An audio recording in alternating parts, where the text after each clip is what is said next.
It's a moment most people dream about. The sound of a lottery win notification is enough to send chills down anyone's spine, the idea of your entire life being changed with the flip of a single ticket. That moment happened to me, but not in the way I had imagined. For me, the lottery win wasn't the beginning of a fairy tale, but the start of a nightmare.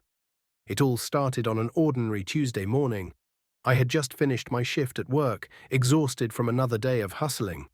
I was sitting at the kitchen table, half distracted, when I noticed the lottery ticket lying next to my coffee mug. I'd bought it on a whim a few days earlier. I never really thought much about it. Just a silly thing to do, one of those what-if moments. But that morning, for reasons I still don't fully understand, I grabbed my phone and decided to check the numbers. As I scanned the screen, my heart began to race. The first number matched, then the second, and the third, and the fourth. Before I knew it, every single number on the ticket lined up with the ones on the screen. My mind went blank. I was in shock. I had just won $15 million. I couldn't believe it. The money, the possibilities, it all seemed so surreal. The first person I thought to call was my wife, Melissa. We had been together for 10 years, and she was the first person I wanted to share this moment with. I dialed her number, and when she answered, I could barely contain my excitement. "Melissa, I did it. We did it. We won the lottery." She didn't immediately respond with the enthusiasm I expected. There was a long pause on the other end. "That's great," she said, her voice strangely flat. "I'll be home in a bit." I thought it was just the shock of the news settling in, and I was too caught up in the excitement to notice how odd her reaction was. Over the next few days, things seemed to be falling into place. We made plans to celebrate, and our dreams started taking shape.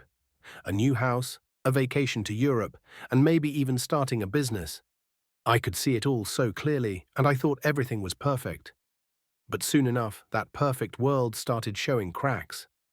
I started noticing small changes in Melissa. She was spending more and more time on her phone, always excusing herself for important calls or disappearing into another room.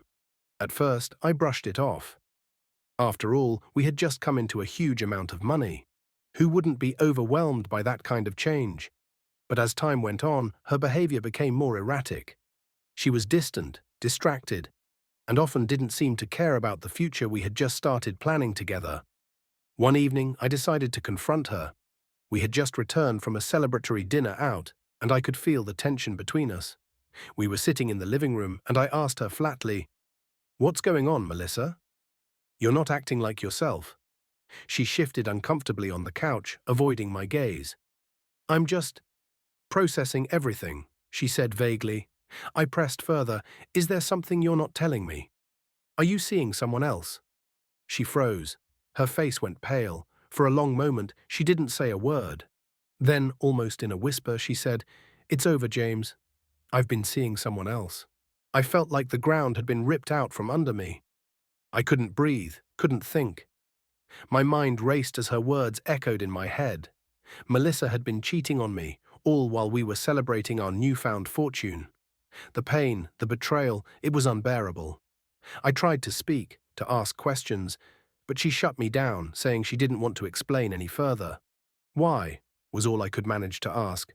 "Why would you do this?" Her answer was chillingly simple. "I didn't want to lose everything. The money. I need it. It's my way out, my escape." It took a moment for the full impact of her words to sink in. She hadn't just cheated on me emotionally. She had been planning her exit from our marriage for a long time. The affair wasn't about love. It was about securing a piece of the jackpot she believed she was entitled to. I was left in a whirlwind of emotions. How could someone I had spent years with betray me so completely? How could she treat our relationship, our life together, as if it were just a stepping stone to get what she wanted? But the worst was yet to come. Just days after our confrontation, Melissa did something I never saw coming. She filed for divorce, and it wasn't a simple "I want to move on" request. No, she filed for divorce with one goal in mind: to claim half of everything I had just won. She had calculated her steps carefully. She knew exactly how to play the system. With her lawyer by her side, she argued that our marriage had always been a partnership, and since I won the lottery while we were married, she was entitled to half of the winnings. The audacity of it all took my breath away. This wasn't just about a failed marriage. This was about greed, manipulation, and taking advantage of a situation. I felt like I was drowning in paperwork and legal jargon. My mind wasn't focused on the assets. I was focused on the devastation of losing the woman I thought I could trust, the woman I had shared my life with.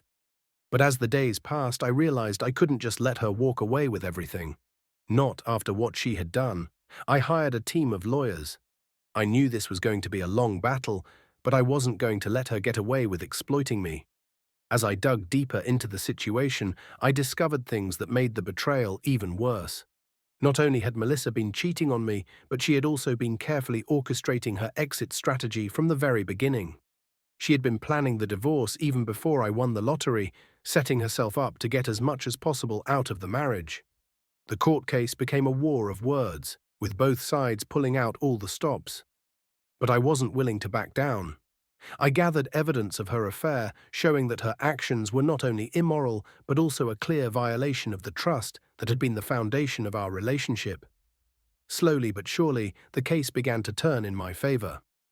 In the end, justice prevailed. The court ruled in my favor, granting me the majority of the assets, and Melissa received far less than she had hoped for. But while I walked away with the financial victory, I couldn't shake the feeling that I had lost something much more valuable. Trust, love, and the years I had spent with someone who had never truly cared for me. Looking back, I can't say that winning the lottery was the best thing that ever happened to me. Sure, it brought me wealth, but it also opened my eyes to the darkness that can lie hidden beneath the surface of a seemingly perfect life.